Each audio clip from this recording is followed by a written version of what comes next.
У детей в Якутии школьные каникулы, самое время бесконтрольных перемещений, выходят дети на улицы. Ну и сегодня вопросы преступлений в отношении несовершеннолетних. В рамках проекта «Актуальное интервью» мы будем в нашей студии обсуждать с начальником отдела по надзору за соблюдением прав, свобод и законных интересов несовершеннолетних и молодежи прокуратуры Республики Саха-Якутия со старшим советником юстиции Юлией Каминской. Здравствуйте. Здравствуйте. Ну вот, мы отмечаем сегодня, что по статистике, по официальной статистике, динамика идет вверх, то есть количество преступлений в отношении несовершеннолетних растет. Могли бы вы озвучить цифры и, ну, может быть, сказать, какие основные причины? То есть это рост регистрации увеличился или все-таки действительно сами преступления становятся больше? Да, действительно, Алексей. В 2018 году почти на 50% возросло число преступлений, совершенных в отношении несовершеннолетних. Таких преступлений 870 совершено. И детей 877, и от них пострадало 870 детей.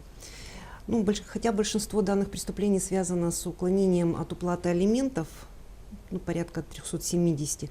Однако вот в целом рост преступлений произошел за счет посягательств на их половую неприкосновенность и свободу, и преступлений против жизни и здоровья детей. Ну, вот в частности, могу сказать, что возросло число убийств с покушениями с 1 до 4 возросло. Значит, изнасилований с 12 до 34. Развратных действий тоже с 14 до 21, и насильственных действий сексуального характера с 32 почти до 160, но там большая часть эпизодов. Вот мы говорим о цифрах, на самом деле за каждой цифрой стоят дети. Чего не хватает, может быть, в профилактике? Что вот надо, чтобы статистика пошла вниз?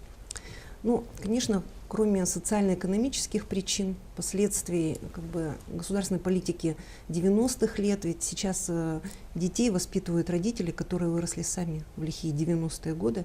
Но здесь еще, конечно, имеет очень большое значение это работа органов системы профилактики, которая при наличии проблем в семье должны подхватывать ребенка, защищать его.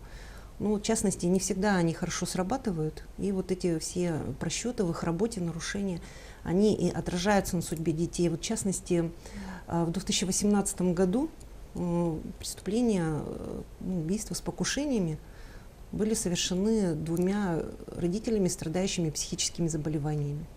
При этом, своевременно, мать, вы знаете, резонансные случаи, когда убила свою малолетнюю дочь. Она, несмотря на то, что принудительно помещалась в якутский психоневрологический диспансер, но не была своевременно поставлена на учет активный. То есть это вопрос, наверное, к социальным службам, к надзорным органам, которые не добросовестно относятся. Да. Хорошо, в отношении таких организаций какие-то меры принимаются? Ну, по каждому такому факту проверка проводится прокурорская, и если там имеются признаки уголовного деяния, возбуждаются уголовные дела по признаку халатности. Такие случаи были в отношении работников органов опеки города Якутска. Вот. Ну, а в основном, конечно, чаще всего это заканчивается привлечением дисциплинарной ответственности, иногда увольнением недобросовестных работников. Ну, когда происходит преступление, любое преступление против ребенка начинается, ну, так скажем, все ответственные лица начинают перекладывать ответственность. Школа на родителей, родители там, на школу, школа может на органы опеки. Вот где та грань, когда понимание того, кто и за что должен отвечать в воспитании детей?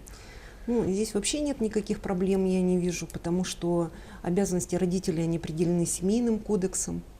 Вот, и ответственность за их неисполнение также предусмотрена гражданским, административным, уголовным законодательством. А обязанности органов системы профилактики определены образованием, органам по делам молодежи, полицией, законами, прежде всего федеральным законом об основах системы профилактики, безнадзорности, правонарушений несовершеннолетних, а также конкретно законами профильными об образовании и так далее. Поэтому в ходе проверки прокуроры всегда по таким фактам, особенно резонансным, совершения преступлений против жизни, здоровья, половой неприкосновенности детей. В каждом случае проводится проверка и дают оценку как родителям действий, так и работникам, которые обязаны были заботиться о детях. Вот перед эфиром мы с вами здесь обсуждали, сидели тему. Вот что касается взаимоотношений с министерствами, да, Министерство здравоохранения, которые отвечает за медосмотры, за здоровье детей, за Министерство образования, которое непосредственно работает с детьми. Насколько удается выстроить конструктивный диалог, или все-таки есть какие-то проблемы, раз мы видим рост числа преступлений?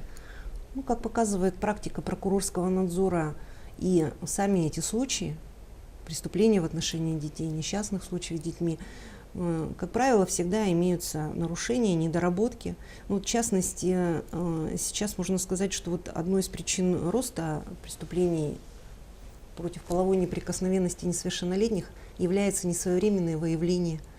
Потому что иногда дети жертвами являются в течение нескольких лет. И в то же время у нас в школах проводятся ежегодные медицинские осмотры. 2 раза в год проводятся месячники психологической безопасности, в ходе которого проводится тестирование детей на предмет их депрессии, и причины этой депрессии должны устанавливаться.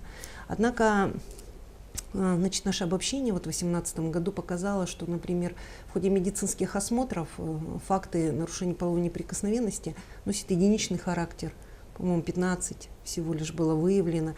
Некоторые случаи медицинские работники не отражают, объясняя это, во-первых, соблюдением персональных данных, врачебной тайной и тайной диагноза и так далее. Но с этим нельзя согласиться, потому что федеральный законодатель, он установил возраст половой неприкосновенности несовершеннолетних до 16 лет. Никакой личной жизни, тем более там сексуальной или половой, не может быть и речи. И я хотела бы обратить внимание, что статьей 42 Конституции Российской Федерации предусмотрено, что за случаи сокрытия, угрозы жизни и здоровья несовершеннолетним предусмотрена ответственность. Поэтому мы будем в этом направлении тоже работать и стараться, чтобы вот эти все проблемы были урегулированы, в том числе и устранены.